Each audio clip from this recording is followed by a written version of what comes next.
Internet. It is I, the Malik Aaron, and welcome back to Box Office Predictions. Today we are going to be talking about Show Me the Father. So, as usual, we're going to be going over the pros and cons. So, let's get to it.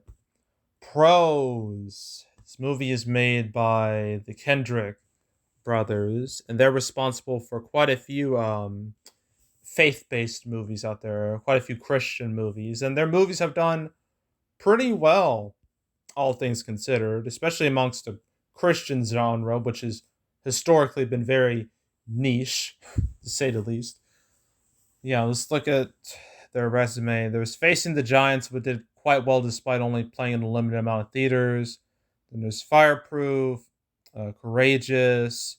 Then their big hit, the hit that kind of came out of thin air, which was a War Room, which that came out like the end of summer. Like, it was just, the box office was just dead, but it just, you know, it surprised. It was a true sleeper hit, making over $70 million on like a small budget, like I don't know, 5 million, 5-ish million. It's probably cheaper than that. Let me look. Yeah, 3 million. So yeah, this movie made a ton of profit, as you see.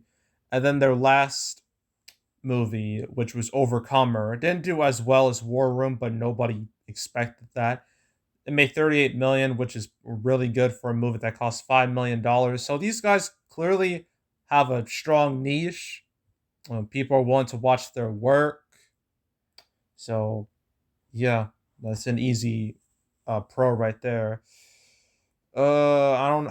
Well, this next part is, I can't call it a pro or a con. It's just the faith-based genre as a whole is just extremely unpredictable. Sometimes a movie will just surprise and destroy all expectations, like say A Passion of the Christ, right?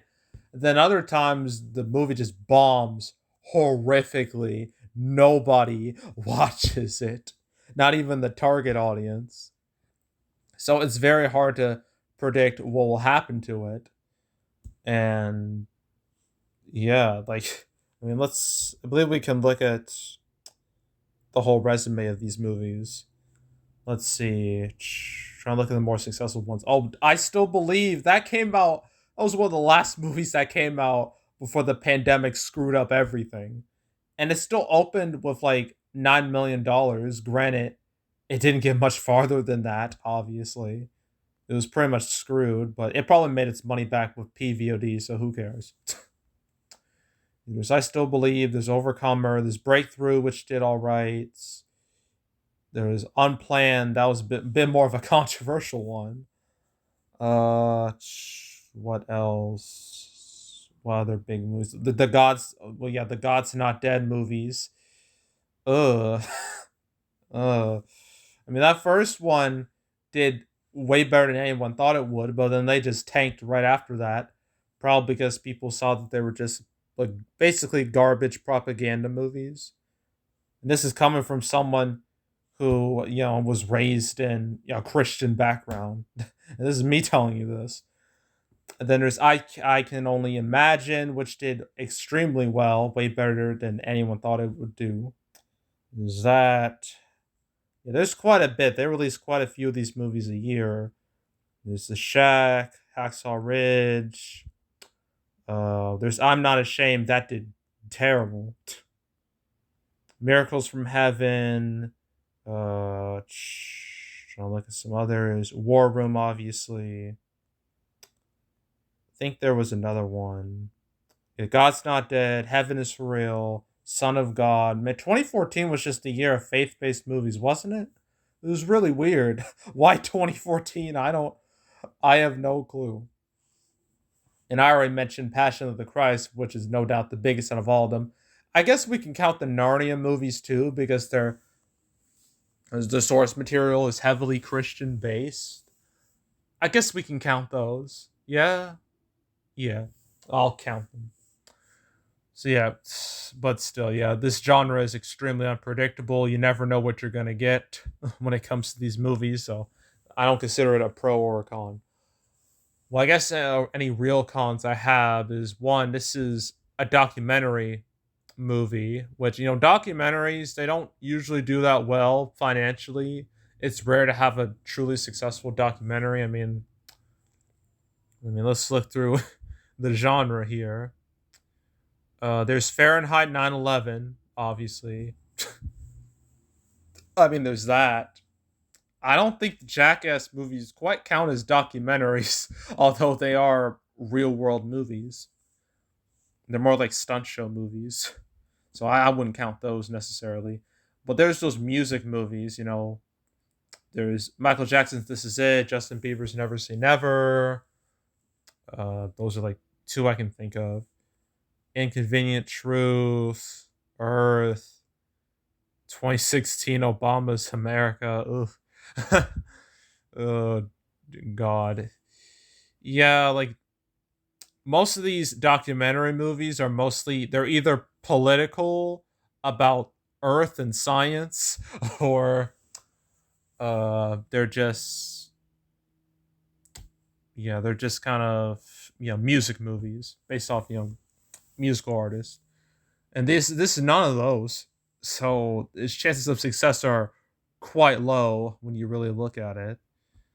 And not to mention, this movie has a pretty small theater count, only 1,000 theaters. Granted, that hasn't stopped any of their movies in the past. It didn't stop War Room. That opened like 1,000 theaters, and it opened to like $11 million. That's over a 10K average. So if that can succeed, theoretically, any of these movies could succeed. But still, it's not an exact science. All right. So yeah, that's another con. And also lack of real publicity or surround this. I haven't seen a single YouTube ad. I've seen plenty of ads from Malignant, but that's mainly because it's a Warner Brothers movie. They're notorious with pushing ads. This movie has nothing, although it's probably more grassroots than anything. So I don't know. But yeah, lack of ads, lack of marketing, I would consider that a con. And yeah, that's pretty much it. So opening weekend.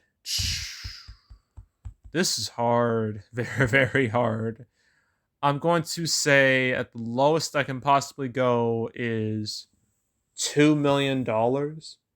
I think that's reasonable. It could do better. It could do worse.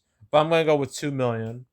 And then overall, I'll probably reach 4 or 5 million, maybe more than that if it's really lucky. And then that'll be it. So yeah, that was Show Me the Father, and that's the end of the weekend. Just two movies. I thought there was supposed to be three, but Queen Pins, that wasn't a wide release, so I was just like, oh, well, okay. I know Card Counter's in like less than 600 theaters, so like I'd rather not do it. And besides, who's gonna watch it anyway? Next week, it's a little more interesting. We got three movies coming out. We got Cop Shop, we got Crime Macho, which is another HBO Max movie, and we got Eyes of Tammy Faye. Then the week after that, Dear Evan Hansen. Then that's the end of September. Yeah, after Shang-Chi, things just went downhill real quick when it comes to excitement. But don't worry, once October starts, it's going to get very, very interesting. So we can look forward to that. But for right now, it's going to get pretty bland. So it's not my fault. blame the studios for this, not me. So yeah, that's it. That's all. Make sure to subscribe, like this video, leave a comment, turn on notifications, share the whole drill. Want to check out more videos like this? I got a playlist on the homepage with all previous prediction videos I made this year, from the big movies to the medium-sized movies to the small movies like this. If you want to watch any of those, you can go right ahead. There's also the canceled series where I go over all the movies that were supposed to come out but didn't. I just did one about Halloween Kills going to Peacock in theaters, which I think is dumb. I know two movies from Warner Brothers were just affected. I will make a video on that later on. But yeah, if you want to watch any of the past canceled episodes I made, there's now 78. So if you want to watch any of those, that way you're up to date on all these movies, you can go right ahead. There's also box office recaps where I go over the box office results for any particular month. Just did August recap. I'm planning on doing a summer recap next week. It'll be in two parts. The first part I'll talk about theatrical movies only. And the second part I talk about the movies that went to both theaters and streaming at the same time. Because the summer, the whole debate was between streaming and theatrical, and so I thought it would be appropriate to basically make a recap videos on that subject.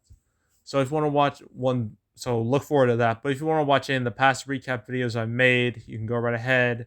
And yeah, that's it. That's all. I am out and goodbye.